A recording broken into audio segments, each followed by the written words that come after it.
everybody, welcome back. If you're new here, hi, I'm Mercury. So you might remember a few days ago, I was working on a vest. I was doing so well, I got the lining, I got it all cut out, and then I realized I made a big mistake. I left out an entire panel that's supposed to go into this vest. So I'm going to show you where we left off, and I'm going to correct the mistake, and this just goes to show you. Everybody makes a boo-boo, but you can fix it. You can fix it. So this is going to be how to fix a boo-boo in sewing. So that's what we're going to work on today. I also want to apologize if there's any kind of humming or hissing and background noise. There is a heat index of over 100 degrees today. It is extremely hot. I need to have the overhead fan and the air conditioner on, and there is not much I can do about that. It is just extremely hot today.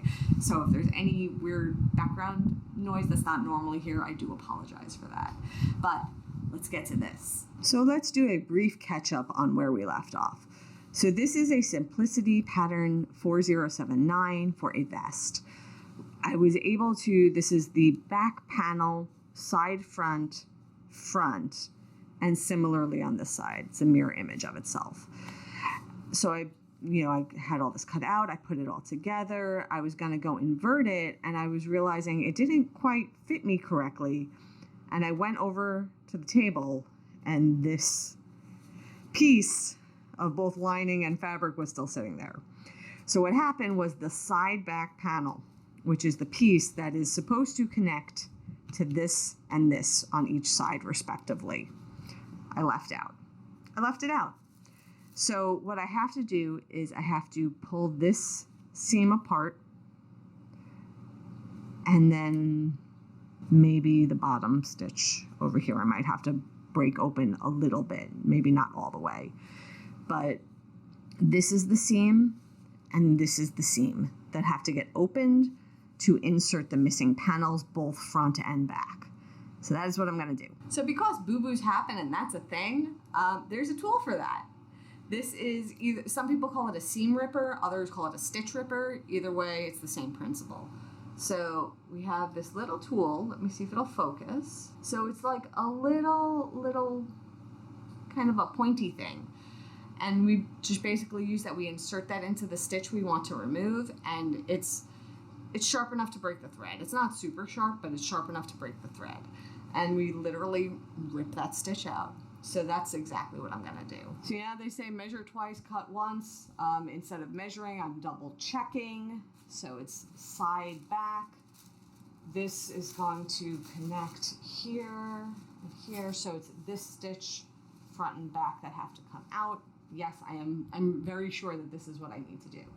So I have my little tool here, and I'm just gonna insert that right into a stitch here and break it. And now I'm gonna use the end with the plastic and, come on, go in there. No. So I'm just gonna break a couple of stitches. Just gonna do that. There's a few different methods of doing this. Some people will pull the fabric apart here and pull it this way. And once you have this opening, you could take the plastic ball side and put that downwards, right, like this. And this is sharp enough that it's going to start cutting the threads. I don't like that this is fraying like that. Let me bust another stitch a little higher, so I get away from that fray spot. They do make a product called Fray Check or Fray Stop, and you can put it on fabric like this where it's fraying a lot.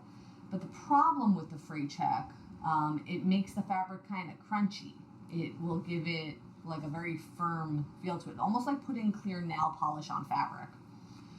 So I don't really like the way it feels. So hopefully these frayed spots will be taken care of when I re-sew. So that's what I'm hoping. So yeah, the two options, you can either, pull out a few stitches at a time, and this is probably, if you want to be more precise, you could do it this way. But if you want to do it a little bit quicker, but a little less precise, you can pull the fabric apart, and you could see the stitches starting to pull when you do that. And you could put ball side down and you can start to pull apart this way, and you can break these stitches this way.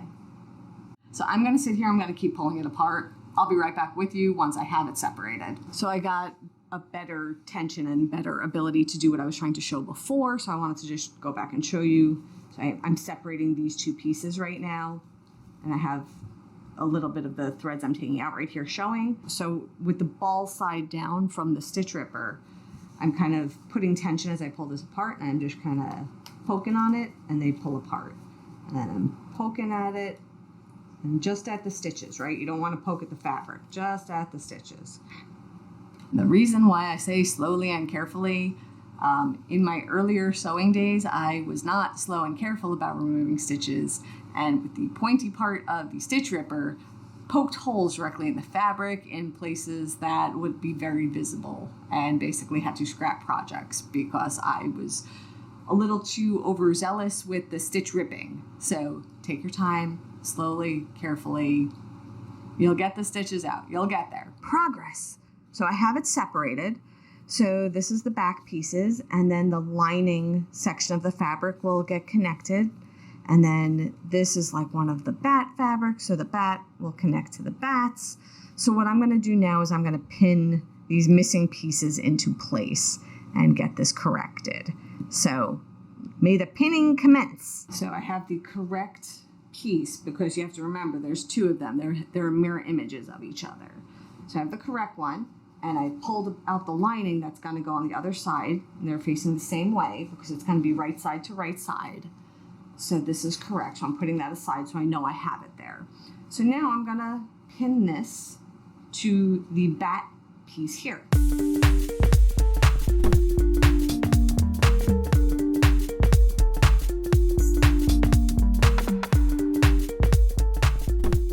So now I have those fabrics pinned into place right where I want them.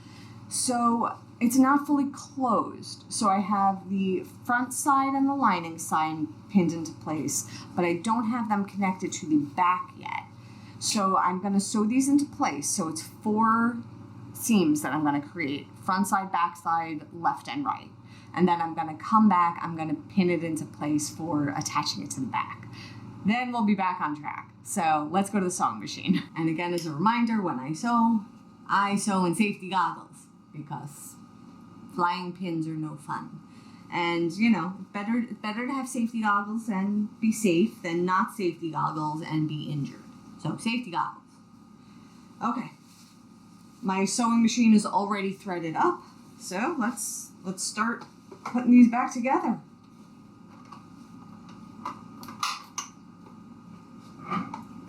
Petals spun around. Okay, there we go.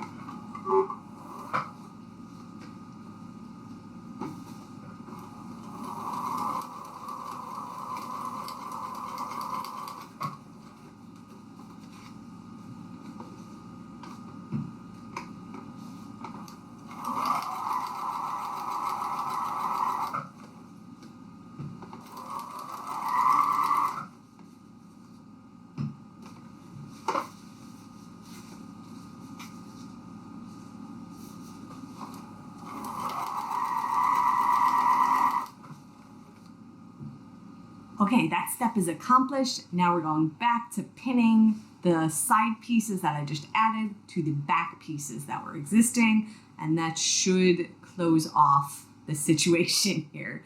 So I'm wondering if I'm going to be able to do it the way I think I'm going to be able to do it, or if I'm going to have to bust any more stitches open in order to have access to where those seams are without sewing through other fabric.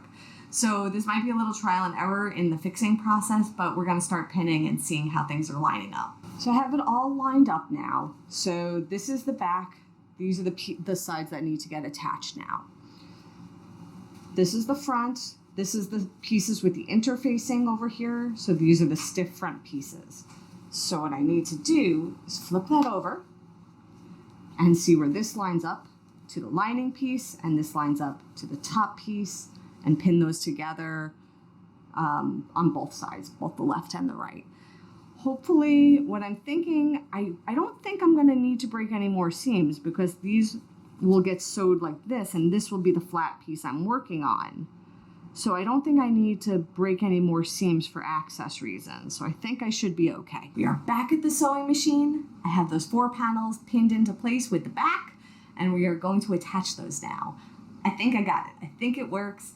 And after I attach it to the back panel, if any of the lower edge of the vest got separated when I was breaking the seams apart, I'm just gonna go over that real fast and repair that also. And if this all goes well, which according to the way it's pinned, it should go well. We are caught up to where we left off before the boo-boo happened, and we'll be able to move forward from here. So let me just get these panels attached.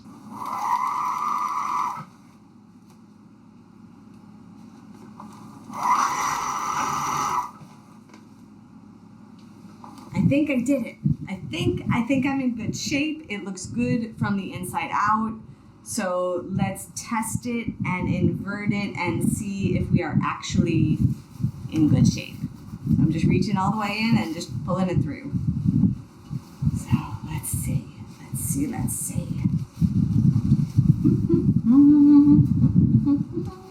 It's gonna go underneath, and that goes like that, and then this will go underneath.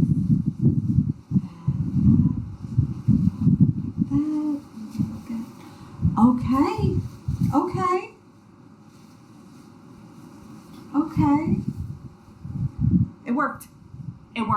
It worked. Okay, so I have to turn this back inside out, and basically what I have to do right now is I need to trim down these seam allowances. So basically, for it to have a nice crisp finish, because you saw it was all like poofy and sticking out in weird angles, I need to trim the seam allowance, which is basically this extra fabric after the stitching. I need to trim it down a little bit. I need to turn this right side out, and I need to iron it and give it a nice crisp edge. So that's what I'm gonna do. I'm gonna do it off camera. I'll be back when I have it in better shape. So we are making great progress. So this is where I'm at. See, it's all lined, it's nice. This is the front. So this is still an open edge because this is what I turned through. And then this is the back. And you'll see this is the little tightener tab for the back for tension, like that. So right now there's just a few open things. So the sleeves are still open, and then that side over here is still open. So what I have to do now is I have to turn this in and turn the back in and pin that together like that, and then sew it closed. And that's how we'll get like a good edge, by turning both ends in. Because if you were to sew it like this straight across, you'd have all this raw ends. So you take the raw side and you turn from the front and the back to the inside, and then you'll have a nice crisp edge. You just press it with the iron and you'll have a good seam. So I'm going to do that on this open end and the sleeves, and we are almost done. So, no pun intended, I did it. Okay, it is fixed and the seams are done. There is one step left to this, just one: buttonholes. We still have to do buttons and buttonholes. That will be a project for another day. They take a little bit of time to do, and it's been a little while since I've done buttonholes, so I have to practice them. But I have a vest. This is great. So it fits, it's lined up, it has the little pull in the back. I think it's coming out fantastically. I'm super excited. All of my seams are done, my edges are done. No raw edges in it anywhere at this point. It just needs buttons and buttonholes. So that's where we're gonna leave off today. So with that, I am done for the day, and I'll see you all real soon. And until then, stay inspired by everyone. Take care.